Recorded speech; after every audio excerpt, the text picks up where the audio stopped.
Hey, Hey, how are you? Welcome aboard. Thank you. How do I pronounce your name? Purank. Purank. Mine is Binyam. Binyam. It's nice to meet you, Nice to Purank. meet you. How? Which part of Africa are you from? 'Cause I Hey, live in Africa. that's amazing. You knew exactly where I'm from, eh? I'm from Ethiopia.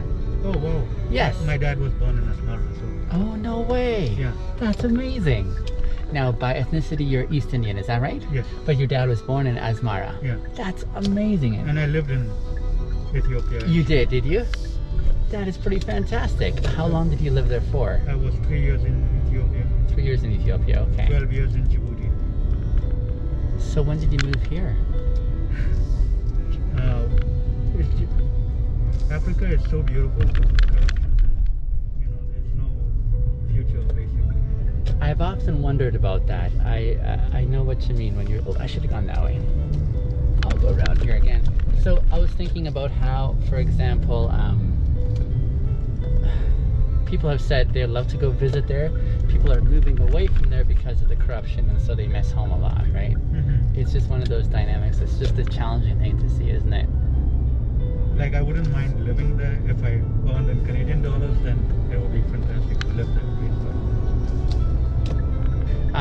How old were you when you moved here? I moved I moved from Ethiopia. I went to Djibouti. Yeah. In Djibouti, I was in Dubai for 4 years. Okay. Then Toronto and then Calgary. Okay. See, I think you would know more about my country than I do, having been there longer, close to there longer, right? Yeah. Do you speak? Amharic? I do speak a little bit of Amharic. Okay. And Tem? Tenish a name. That's good though. I did not anticipate that you would have had familiarity so well with my culture. I love Ethiopian food. Like, Injera what? oh yeah, cigar tips. Yes.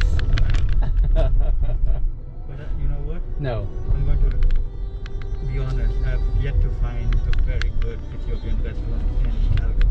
Okay. See, I haven't really tried any because I just don't have that much of a budget to try, but you're saying the ones that are here aren't the best. Is that what you're saying? I've been to one, which is the best of what I've had here. I see. But other than that, not really. I'm guessing Toronto perhaps had a lot more variety. Yeah, Toronto has. Even Edmonton has fairly good amount. Okay. Given your time in Africa, when you think of your identity ethnically, do you think of yourself as as an African, an East Indian, or a Canadian? You know, I'm a mix of so many cultures. Sure enough, that makes sense. I left India when I was 6 months. Okay. I grew up all my life in Africa. Sure enough, yeah. My dad is Indian origin, was born in Asmara, right? Right, that's right, you were mentioning that. So that's my African side. Sure enough, my mom is half Portuguese, half Indian. That's my Portuguese Indian side. Okay. And now I'm Canadian, so I'm a mix of all whole these. variety blend there. Of all this, right? I totally get that. And what was it that brought you to Calgary? My mom was here. Yeah. I finished my education in Toronto. Okay. Well, I just said, you know what, let me come check what Calgary is like. I was supposed to go back, Okay. but my mom fell ill and I decided to stay. Oh, I'm sorry to hear that.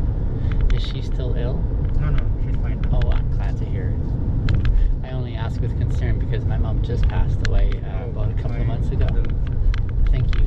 I appreciate that. She'd been fighting with cancer for the past 3 years, so. My mom had cancer twice. Did she? Yeah. But thank God, like, she's better now. Yeah. So I'm guessing your mom and dad aren't together then, is that right? My dad passed away. He did pass away, and I'm sorry to hear. 2015. Okay. When you compare Calgary with Toronto, how are you finding the comparison so far? I like Calgary in many ways. It's quieter. Yeah. It's a bit boring, yes, but it's quieter. Sure. It's more conservative in terms of, you know, Outlook. Yeah. Whereas Toronto is basically on the border, like the border of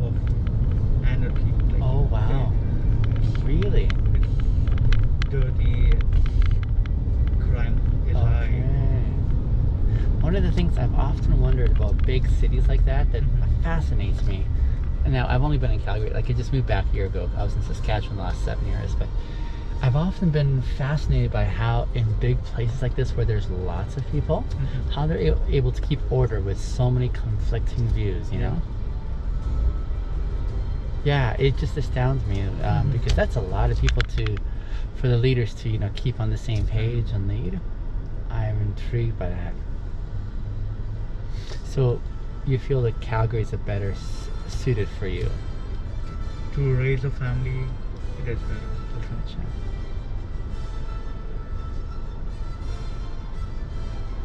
I've never lived in Toronto. Maybe I've gone through there a couple of times in my experience, but I don't know enough other than what I hear from various people that I interact with, especially in relation to,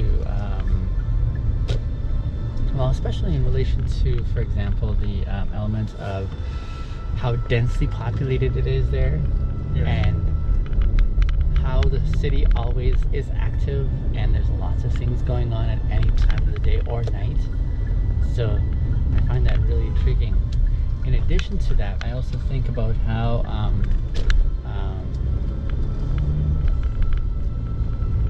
like when people come here, they say it's very slow here, for example, right? Yeah. But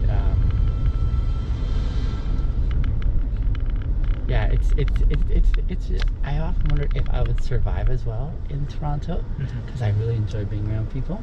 But I've heard like predominantly the people there are like they aren't as open because of lots of people around, you know. So yeah, I've often wondered about that too. I don't know. I would love to try. So did you grow up in Canada then? When I was 8 is when we moved to BC. Okay. So yeah, for the most part, I would say my experience growing up has been here. I do have memories of Kenya, where I grew up. Oh, I was in Kenya. You were? I was in Nairobi there. That's where I went to for my first few years of school, and then it's from there that we moved here. Yeah. Kenya is very beautiful. It is, isn't it? The game parks there, Mount Kilimanjaro, so many things to do. But again, it's that struggle that is existent in other countries in Africa, right? The beauty that goes with unfortunate mismanagement of resources, it seems, and it's a tough thing to watch, isn't it? What do you do for work here now? My contract is currently suspended, but Okay. I worked with the last job I had with a manufacturing company. Okay. Just waiting to go back, but Gotcha. in the meantime, anything that comes my way. I see.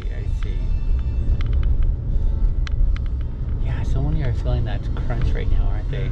It's really challenging. And it can get frustrating at home because, well, I know my wife's working, but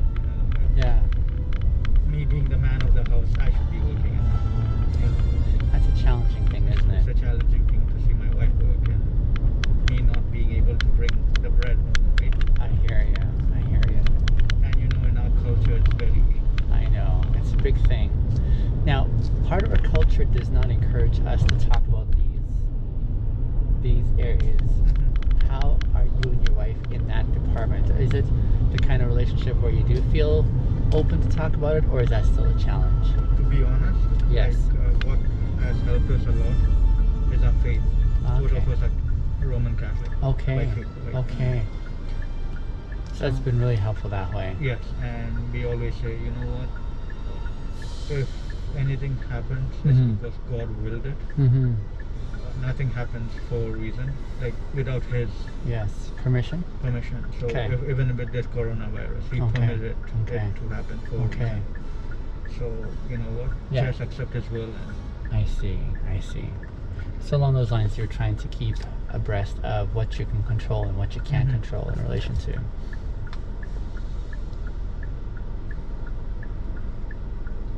it's been really nice talking to you.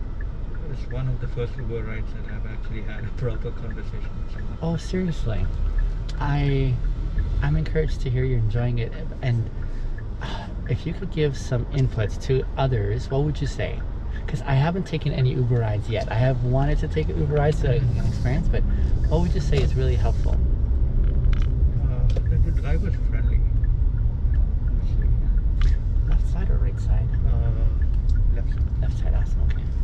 just so I know which side to pull up and drop down.